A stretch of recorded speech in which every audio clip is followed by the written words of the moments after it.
Okay, these are some things that I would not do again. Were a waste of time. I used to use these 40-volt batteries by Ryobi. Had a bunch of them, and these are the chargers for them.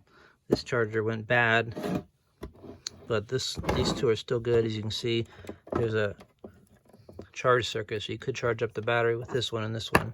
Charge up the battery, and they are separated by these switches, so you could keep them separated. This one went bad, the charge circuit, but you still use it for the connections, etc. So this would be output only. This is wired straight to the battery connection. So my idea here was to, again here too, oh, and don't use speaker wire. I didn't realize that most speaker wire is copper clad aluminum, and it's cheaper, but it's not nearly as good. It's very hard to solder. So if you see a clear wire, or if it says speaker wire, don't use it for DC stuff like I did here. So what I did here though is I wired these together in series, and again I had these switches on here so I could separate them if I wanted to charge, for instance, 1 or 2 batteries if the power came back on.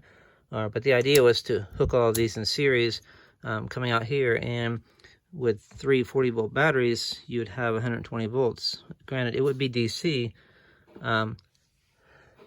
and you could power it. This is an idea that was better in the old days, when a lot more stuff was, it was 110, 120, like light bulbs. They were incandescent light bulbs.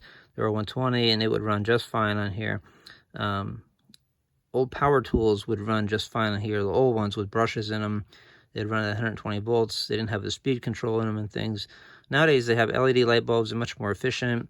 Do not run them on DC. The power tools with the variable speed triggers and things, do not like DC. You'll burn most of them up. You'll ruin your tool. So don't do this.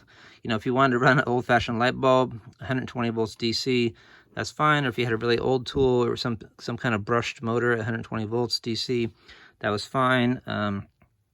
Nowadays, better to get more efficient things and buy an inverter if you want to run those tools. So this has been sitting around collecting dust, and another bad idea.